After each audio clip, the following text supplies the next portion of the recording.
Bismillahirrahmanirrahim. Assalamualaikum warahmatullahi wabarakatuh. Selamat pagi teman-teman semua.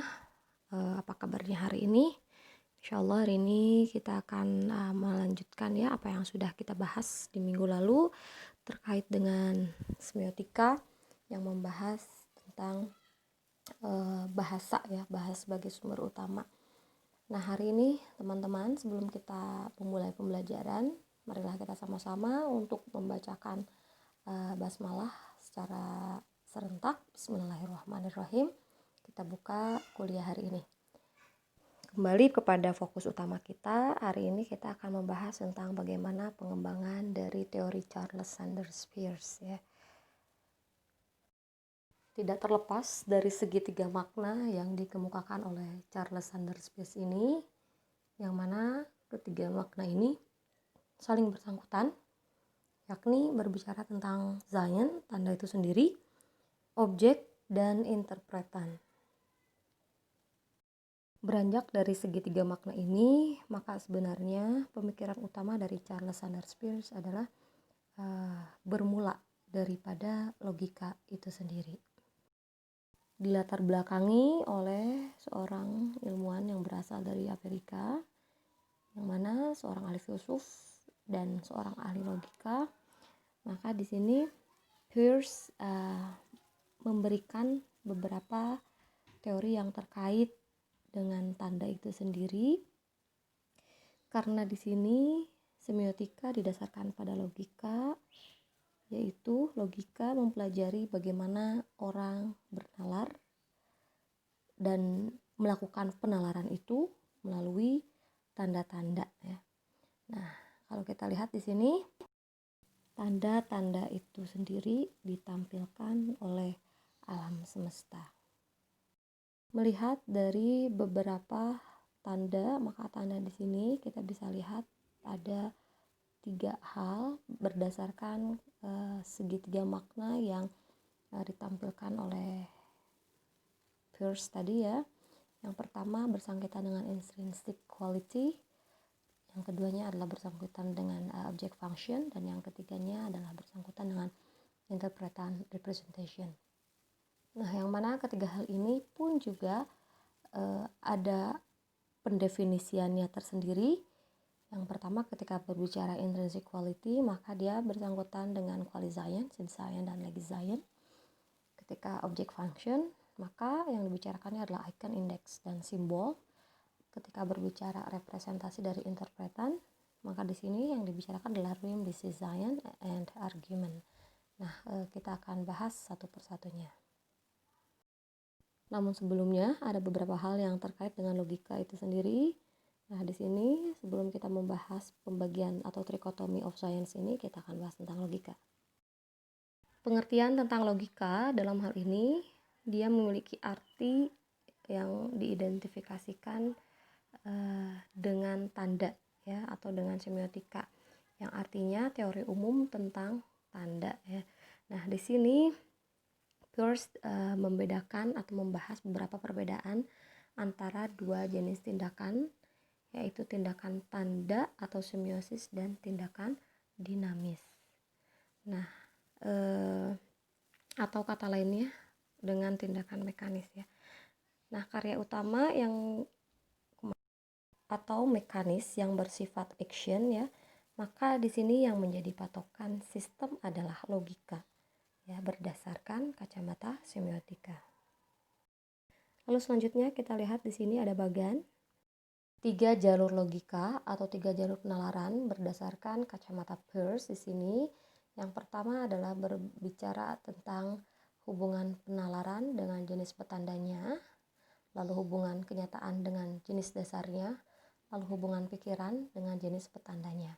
Yang mana ketiga jalur ini diidentifikasikan atau didasarkan pada segitiga makna yang sudah diungkapkan oleh Peirce ya di sebelumnya.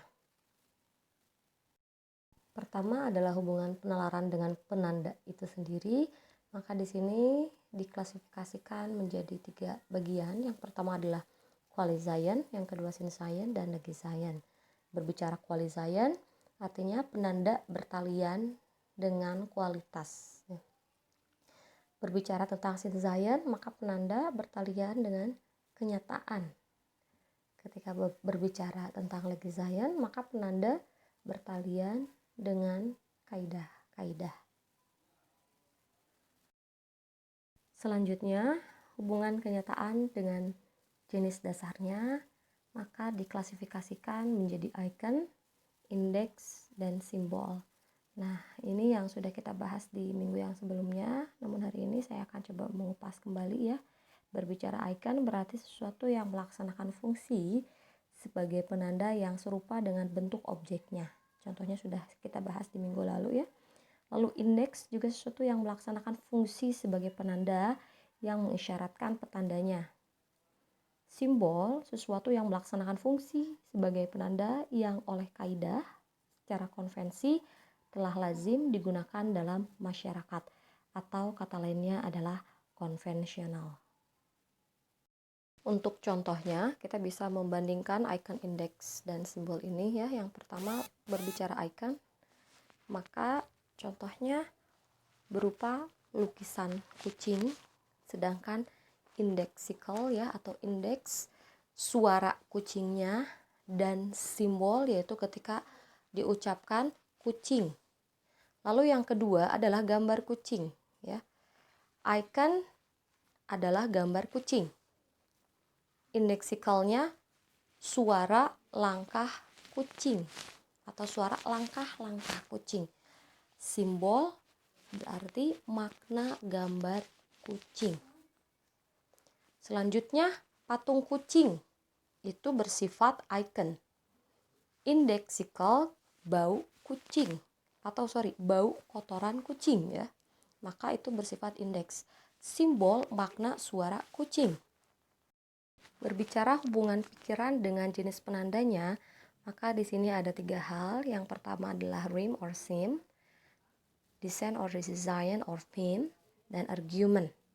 Nah, ketika berbicara rhyme or theme, maka penanda bertalian dengan terpahaminya objek petanda bagi penafsir.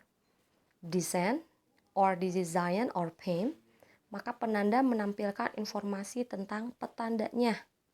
Argument, penanda yang petanda akhirnya bukan suatu benda, tapi kaidah. Nah, yang sering dilakukan oleh mahasiswa ya, yaitu argumentasi ya. Lalu selanjutnya, bagaimanakah contoh real atau penggabungan ya dari satu jenis penanda dengan atau satu jenis pikiran dengan pikiran yang penanda yang lainnya. Nah, kita bisa lihat di sini sebagai contohnya. Contoh yang lainnya adalah pohon kelapa yang bergoyang, tanda adanya badai. Nah, bersifat kenyataan. Maka di sini kita bisa mengklasifikasikan contoh pohon kelapa yang bergoyang ini dalam bentuk Shinzayan indexical design. Bisa dipahami? Lalu selanjutnya, contoh lainnya adalah ketika teman-teman melihat dan mendengar ada suara ambulans ya. Yang mana artinya atau kita bisa mengklasifikasikan arti ambulans, suara ambulans itu ke dalam bentuk Shinzayan indexical design. Lalu di sini ada satu penugasan ya sebagai satu refleksi daripada pemahaman terhadap teori Charles Sanders Peirce. Maka di sini lihat yang pertama yang harus teman-teman tentukan adalah menentukan jenis karyanya terlebih dahulu, apakah itu berupa cerpen, novel ataupun film yang sudah dibaca ya. Jadi saya sarankan yang sudah dibaca atau yang sudah ditonton agar bisa lebih dalam untuk pengaplikasian dari semiotika itu sendiri. Lalu yang selanjutnya adalah ini seharusnya nomor 3 ya, bukan nomor 2 lagi.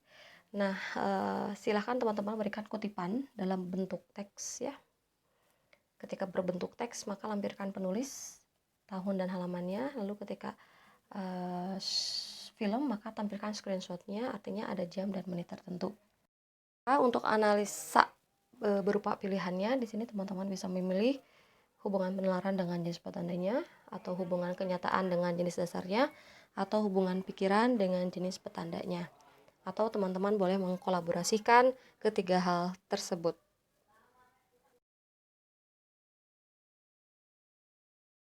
Cukup sekian presentasi yang saya berikan. Terima kasih atas perhatiannya. Saya tutup dengan Assalamualaikum warahmatullahi wabarakatuh. Thank you. Bye-bye.